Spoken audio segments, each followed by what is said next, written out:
داهاتەوەری پرۆگرامەکەمان نووسەر و ڕووناکبیر کامەران سوبحانەکە لە کتێبێکی نوێدا لە نوێترین بەرهەمی خۆیدا بە ناونیشانی سالم و مدەڕیس چیرۆکی یادەوەریەکانی شعری کلاسیکی کوردی کە نەریتی باوی ژیاننامەی تێکشکاندووە گۆڕیوێتی لەم بەرهەمەدا و لەم کتێبەدا بە پێنووسی خەیاڵ و ڕخنەیی سالم و مەلا عەبدولکەریمی مدەڕیسی کە ئەم دوو کەڵە پیاوەی ئەدەبی کوردی و هاوڕێکانی خستوەتە بەر باس و چیرۆک و باسکردنێکی جیاوازەوە. کاکەمەران لێرە ئامادەی هەیە باسێکمان لەم کتێب و لەم بەرهەمەنووی بۆ کاکەمەران سڵاو دەبێ و زۆر بەخێر بی پیرۆزبایی بڵاوبوونەوەی نوێترین بەرهەموو کتێبی خۆت لێکەین. زۆر زۆر سوپاس بۆ میوانداریەکەتان، سوپاس بۆ جەنابەت و کورسات. سەرەتا بۆ دەست بکەین ئەم بیرۆکەیە لەکوێوە سەرچاوی گرت و پێم بڵێیت بۆ سالم و مدەڕیس. زۆر زۆر سوپاس جارێکتر لە ڕاستیە پرسیارێکە وا لە خوێنەرەکە بزانێت بۆچی سالم و مدەڕیس. سوپاس بۆ پرسیارەکەت. خۆی پرسیارەکە دوو بەشە، ینی یا دوو کەسایەتیە، یەکەمیان سالم بۆ، دووەمیان مدەڕیس بۆ. لە یەکەمیانەوە دەست پێ یەکەم سالمی ساحێب قڕان و یەکێک لە سێ کوچکەی شعری بابان و یەکێک لە شوناس و نازنامە دیارەکانی شعری کلاسیکی کوردی. توانم بڵم هەر لە سەرەتاکانی خوێندنەوە لەو ڕۆژگارانی کە دەستم کردەوە بە خوێندنەوە شەیدایەکی تایبەتی شعری کلاسیکی کوردی بوو و پێچەوانی بەشێکی لە هاوڕێ خوێنەرەکانم کە زۆربەیان شەیدای شعری نالی و مەحوی بوون. من زیاتر شەیدای شعری سالمی ساحێب قڕان و مستەفاوەیی کوردی بوو و من پێم وا بوو دوو شاعری کوردن کە تایبەتمەندیان هەیە، بە تایبەتی لە ڕەوانبێژی و لە زمان لە تایبەتمەندی شعرەکانی. بۆیە زۆر دەمێک بوو ینی حەزمە کەری ئیش لەسەر شعری سالم بکەم و هەر لە سەرەتاکانی خوێندنەوەم و هەر لە سەرەتاکانی نووسینە ینی بەردەوام حەزمە شعری سالم لە بەرکەم و شعری سالم بخوێنمەوە. یەکێکە لەو دیوانە شعریانی کە بەردەوام بۆیە گەڕێمەوە و بەردەوام ئەی خوێنمەوە. ئەمە وەکو بەشی یەکەم یا کارکتەری یەکەم. دووەمیان مەلا عەبدولکەریمی مدەڕیسە. لە ڕاستیە من چەند جارێک هەڵوێستم لەسەر مامۆستا مەلا عەبدولکەریمی مدەڕیس و کوڕەکانی کردووە. ئەتوانم بڵێم مدەڕیس کلینی ناساندنی سالم بوو بە من و بە هەموو ئەو خوێنەرانەی باسی شعری کلاسیکی کوردی یەکەن و ئەگەر مامۆستا مەلا عەبدولکەریمی مدەڕیس نەبوایە ناڵم کەس، بەڵام زۆر کەمان ئەمانتوانی لە شعری کلاسیکی کوردی بگەن و بە تایبەتی لە سالم بگەین. ڕەنگە خوێنەرێکە بێت جەناب کەسێک پرسیارکە بڵێ خۆ تەنها مەلا عەبدولکەریمی مدەڕیس شعری کلاسیکی کوردی تەفسیر نەکردووە یا تەنها مەلا عەبدولکەریمی مدەڕیس شعری سالمی تەفسیر نەکردووە. ئەم پرسیارە دروست بێ بۆ ڕاستە، ینی پرسیارێکی بەجێ گەریشێکە بێ پرسیارکە خۆ تەنها ئەو نییە شعری سالمی تەفسیر کردوێ، بەڵام بۆ من سەرجەم ئەو تەفسیرانەی کراون بۆ سالم و سەرجەم ئەو کەشکۆڵانەی شعری سالم کە نووسراونەتەوە هیچیان ناگا بەو دیوانەی کە مامۆستا مەلا عەبدولکەریمی مدەڕیس و کوڕەکانی لە دوو بەرگا کۆیان کردەوە. باشە، کەواتە کاکەمەران کتێبەکە چ ژانرێکە؟ گێڕانەوەیە، چیرۆکە یا لێکۆڵینەوەی؟ وەڵڵاهی زۆر جاری یان زۆر جیاوازە. وەڵڵاهی زۆر جاریش بۆ کتێبەکانی تریشم هەمان پرسیارەکەن و جاری تریش هەر بۆ کتێبەکەی گۆران و کتێبەکەی پیرەمێرد ئەو پرسیارەکرا و دکتۆر ئەحمەدی مەلا لە پێشەشی کتێبی لە خەیاڵەوە بۆ خۆڵەڵێ قسەی ئەو بۆ ژەرمەوە ئەڵێ ئەمە نە بیرەوەریە و نە چیرۆکە نە ڕۆمانە، ئەمە ژانێکی ترە کە تێکەڵاوە لە هەمویان و من نەتوانم بڵم فعلا تێکەڵاوە لە هەمویان. ئەگەر خوێنەر سەرنج بە شعری سالم لە ڕاستیە لەم سەردەمەی ئێسایە کە سەردەمی تەکنەلۆجیا و سەردەمی مادیات و سەردەمی ئالۆزکردنی چەمکەکانە تێگەیشتن لی زۆر زۆر مەحاڵە. بۆیە پێویستمان بە چەشێکە بێت و پێویستمان بەمە چەمکێکە بێت بۆ ئەوی وا بکەین کە خوێنەرێکی سادە بتوانێت لێ تێبگات. من زیاتر لەو بۆشای و لەو تایبەتی گەنجان بزەبت ینی لەوا چکە ئەو زمانی کە ینی بیری نەچێت ئەو زمانی کە سالم شعری پێنووسیوە پێش 200 ساڵ لەمەوە پێش 150 ساڵ لەمەوە پێش زمانێکی ئەجگار ئاڵۆزە جگە لەوەی زمانی کوردیە و بەلاغەیەکی زۆر زۆری عەرەبی تایە و بەلاغەیەکی فارسیشی تایە کە ئەگەر شارەزای ئەو زمانانە نەبیت و ناتوانیت بۆی ئەو کەسەی کە شارەزای ئەو زمانانەیە و توانیوەتی تەفسیرێکی ڕوون بە شعری سالم بات لە ڕاستیە لای من سەرتۆپی ئەو کەسانە مەلا عەبدولکەریمی مودەڕیس و کوڕەکانێتی. باشە کاکەمەران شعرت کردووە بە چیرۆک یان چیرۆکت دۆزیوەتەوە لە ناو شعر و نووسینەکانی سالم و مودەڕیسدا؟ وڵی پسارێکی زۆر زۆر جوانە من خۆشم هەر لە خۆم تەسەوری ئەومە کرد ڕۆژێک کەسێک و پسارەکە لە ڕاستی هەردووچیانە چۆن هەردووچیان هەندێک لە شعرەکانی سالمم خۆم ینی بە تێگەیشتنی خۆم تاوان پشت بەستوو بە مەلا عەبدولکەریمی مودەڕیس بەردەوام گەڕاومەتەوە بۆ مەلا عەبدولکەریمی مودەڕیس و من نزیکی 3 ساڵ لە ڕاستیە لە ئەم کتێبە ئیشم کردو ناڵم بەردەوام ئیشم تیا کردووە بەڵام ناو بەناو گەڕاومەتەوە سەری ئەوم کردووە هەر شعرێک و هەر کۆپلەیەک لە شعری سالم خوێندومەتەوە تێگەشتنمە بۆ بۆی وەکو کانەیەک وەکو سەرچاوەیەکی زانستی دروست گەڕاومەتەوە بۆ مەمسە مەلا عەبدولکەریمی مودەڕیس لەمەوە زۆر جار لەو شیعرانەوە کە من لی تێگەشتوم چی وتووە لەسەر ئەو شعرە؟ بەڵێ چۆن تەفسیری کردووە و من زۆر جار لەو شعرە چیرۆکم دروست کردووە خۆم چیرۆکم دروست کردووە بە پێچەوانەشەوە هەندێک جار چیرۆکێک هەبووە و خەیاڵدانێکی خۆم هەبووە شعری مەلا عەبدولکەریمی عەفو شعری سالمم هێناوتە ناو چیرۆکەکە ئەگەر دیقەت بی ئەم دوانە بە دوو ڕاستە هێڵ ئەڕوا هەتا تقریباً بەشی کۆتایی کتێبەکە لە بەشی کۆتایی کتێبەکە چەند وێزگەیەکە کە ئەتوانم بڵێم وێزگەی یادەوەری خۆم وەکو ینی مناڵێک ینی ئەوش بەشێکە کە دوایی ئەکرێت بڵێنەمە هەوڵێکە بۆی کە بڵیت شعر و نووسینی ئەدەبی کلاسیکی کوردی ئەتوانێت وەکو ڕۆمانێک لەگەڵمان بژی بە دڵنیایی هەر بۆ ستایلش ئەوم کردوانی تۆ کە ئیخوێنیتەوە هەستەکەی یعنی کەسێکی جێڕەرەوەیە کە ئەی ژێڕەدەوە کۆمەڵە چیرۆک هەر بۆیە من کتێبەکەشم بە 21 چیرۆک ینی ئەوە کردووە ینی 21 چیرۆکم دروست کردووە بۆ ئەوی ئەو بیرۆکانەوە ئەو ئایدیانی کە خۆم هەمە لەناو ئەو 21 چیرۆکە 21 ڕێکەوتێکە ڕقمێکی جوانی مەبەست لە 21 چییە؟ خۆی لە ڕاستیە هەر بە ڕێکەوت بووە بەس خۆی ڕقمێکی جوانە ئەوە بەڵام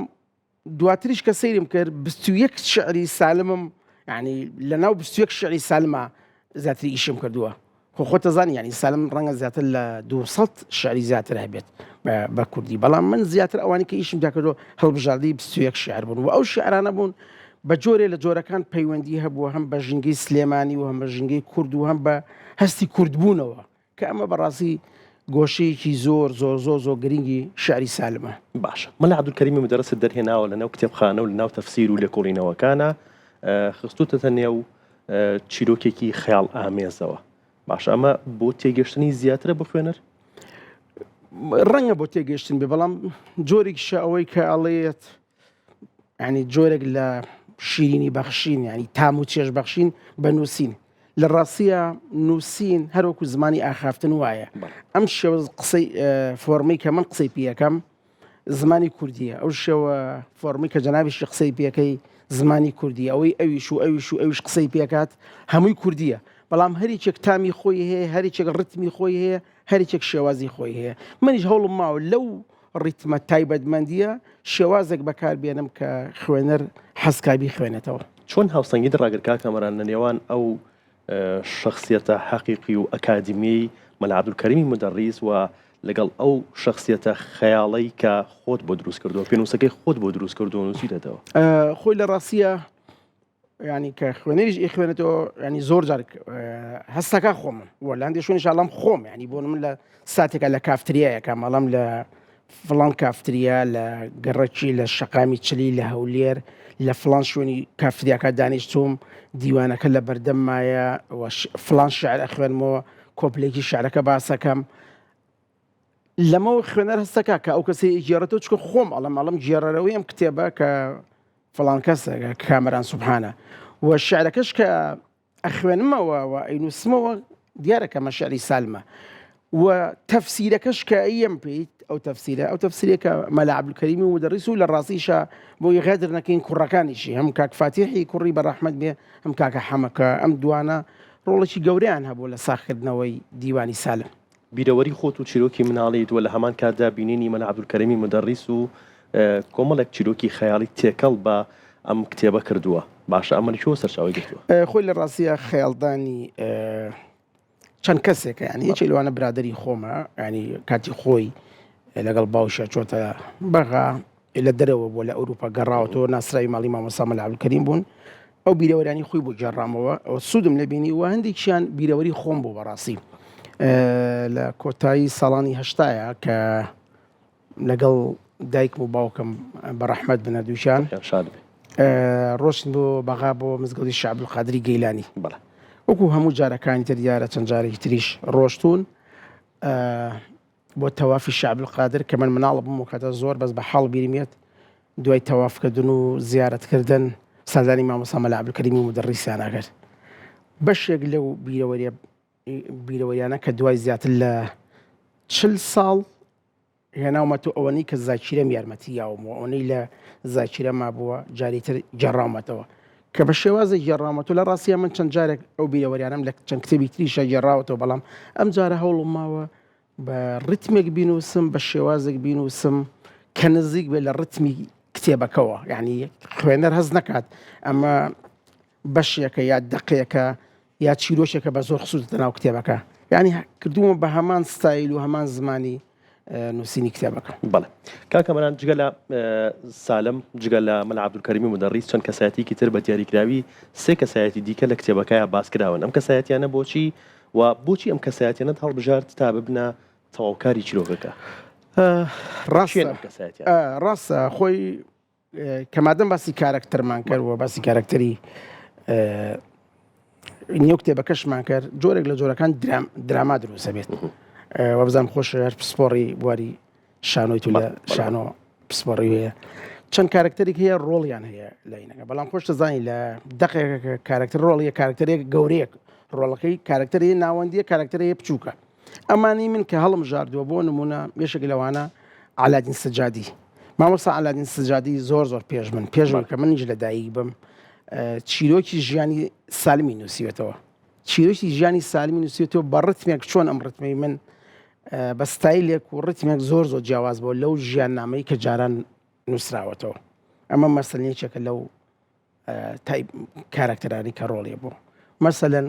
کاک محەممەدی مەلا کەریم کە کوڕی مەلا عەبدولکەریم و مدەڕیسە دوای وەفاتی مامۆستا مەلا عەبدولکەریم لە سلێمانی هەڵەستێت بە تەواوکردنی ئەم دیوانە شعریەکە تەواو نەبووە زیاتر ئەگەر هەڵە نەبم زیاتر لە 50 ساڵ خەریکی ئەم هینە بوون 45 ساڵ خەریکی ئەم دیوانە بوون مامۆستا مەلا عەبدولکەریم بەسەریان مرد کاک فاتیح بەسەریان مرد کە تەواو بوو کاک حەمەش مرد ئینجا ئەم دیوانە تەواو بووە من یادەوەری ئەوەمەیە کە ڕۆژانە ئیشم لەگەڵ کاک حەما کردووە و ئەم کتێبەی ئەم دیوانی سالمی ئەم دیوانە شعری سالمی کە ساخ کردوێتەوە من لەگەڵ یا بووم یعنی ئەو نیە ڕۆژانە هەڵەچنیم بۆ کردووە اینجا دوای ئەوە کاک فاتیحی برای کە لە بەغا بوو دوای وەفاتی کرد بەسەریە بۆی ئەمانە کۆمەڵە کارکتەرن ڕەبتیان هەیە یا پەیوەندیان هەیە بە چیرۆکی سالمەوە کە ئەڵین سالم ئێمە دیارە باسی شەخصەکەین بەڵام شەخص خۆی زۆ گرنگی لەم کتێبەیە هێندی ئەوەیش کە شعرەکانی ئەگەر سالم شاعیرێک نەبووە ڕەنگەم هیچ بایەخێکی نەبووە لەم کتێبە ئەوەی بۆ من گرنگە بەڕاستی شعرەکانێتی باشە باسی سێ زەمن و سێ کاتی جیاواز کراوە لەم کتێبەیە سێ زەمن و سێ کاتی جیاواز لەم کتێبەیە کۆکراونەتەوە باشە گرێدانی ئەم سێ زەمەنە ئەم سێ کاتە جیاوازە چۆن لەلایەک شعرەکانی سالم لەلایەک ئەکادمیا و نووسینەکانی مەلا عەبدولکەریمی مدەڕیس لەلایەک نووسین و خەیاڵدانی خۆت خۆی لە ڕاستیە ئەو سێ کاتەژی ئەو سێ زەمەنە جیام کردوتەوە وەکو سێ زەمەنی نووسینی جیاواز مەسەن ئەو زەمەنی کە ئێستایە کە من لە ئێستایش دەنووسم زەمانێک هەیە نیو سەدە یا کەمتر یا زیاتر پێش من مەلا عەبدولکەریم ئیشی تیا کردووە تۆ تەسەوڕ کە لەم سەردەمی تەکنەلۆجیا و AI و ئەم سەردەمی تۆڕە بەرفراوانە کۆمەڵایەتیانی سۆشیال میدیایە کەسێک چۆن لەو سالم ئەگات ئەمە وەکو سەردەمی ئێستا سەردەمی ناوەند کە پێشتر مەلا عەبدولکەریمی مدەڕیسە سەردەمێکە هەنگاوێک پێش هاتنە و مۆدێرنە و سەردەمی مانگی دەستکرد و AI و ئەو شتانەیە مەلا عەبدولکەریمی مدەڕیس چۆن لەناو ئەم دەقا ئیشەکە بەڵام بەو شەو بەنووسی ئەمە دوو زەمن زەمەنی ڕاستی کە ئەم دوو زەمانە توانم بڵم زەمەنی سێبەرە بە زەمەنی ڕاستی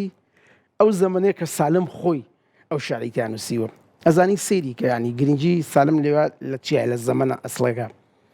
ئەو شعرانی کە نووسیوێتی مەسن تایبەت بە سلێمانی تایبەت بە ڕوخانی منشینی بابان تایبەت بە هەڵهاتنی لە سلێمانی ئەمانە سەردەمێکن ئەبێ لە ناو سیاقی ئەو سەردەما خۆی بخوێنیدەوە بۆ ئەمەش پێویستمان بەو دوو زەمانەیە یعنی ئێستا من لە 2025 لە 2024 یەم سالمێک خوێنمەوە کە نزیکی 200 لەوە بێش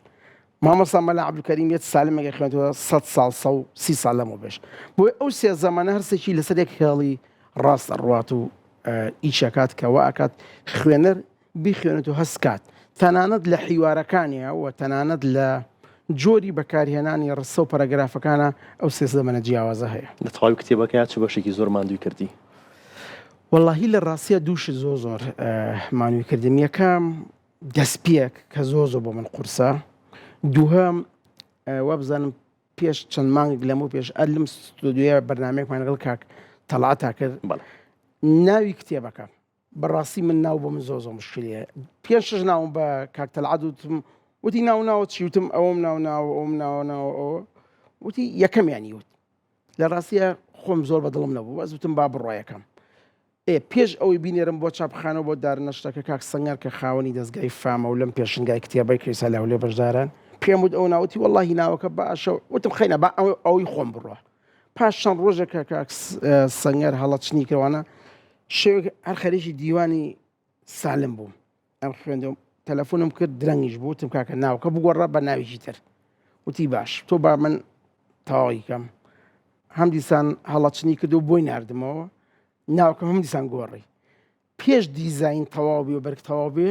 وتم کاکە با بڕات بەو ناوە بڕات کەواتە ناونانەکەی زۆر زۆر بەڵێ زۆر لەسەر لە ناوکەی ڕازیت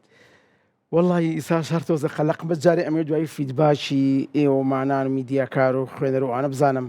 ئەوە بێت جا من هەموو جارێ زۆربەی کتێبەکانم چاپی دووەم و سێم یەکەم وەڵام جاری وێڵم قەینەبە چاپی یەکەم ئاوا بڕۆ هەڵێگرم بۆ چاپی دووەم دەڕێ ئەم 21 چیرۆکەوە توێت پەیامی بگەێنیت ئەمەوێت پامێک بڵم کە کورد و زمانی کوردی زمانێکە کە نەمرە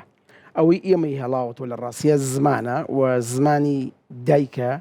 و ئەو زمانە شیرینەیە کە ئێمە ئاخەفتنی پێەکەین قسەی پێەکەی و شعری پێنووسین و ئەدەبیاتی پێنووسین بە دڵنیاییەوە مێژووی ئێمە لەم ناوچەیە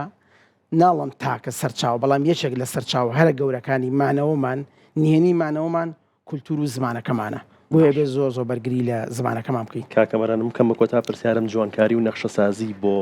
کتێب بۆ بەرهەمێکی نوێ تا چەند گرنگە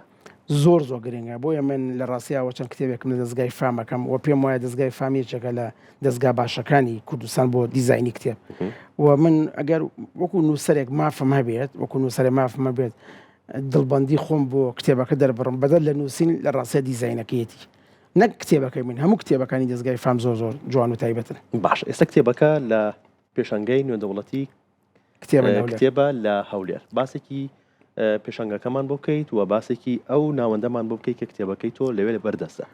ئێستا کتێبەکە خۆی دەستگای فام بە سوپاسەوە چاپیان کردووە لە پێشنگای کتێبی کوردی لە هەولێر ئێستا تا دەیمانگە کرێتەوە ئێمڕۆ دووەم ڕۆژە ڕۆژی یەکشەمەش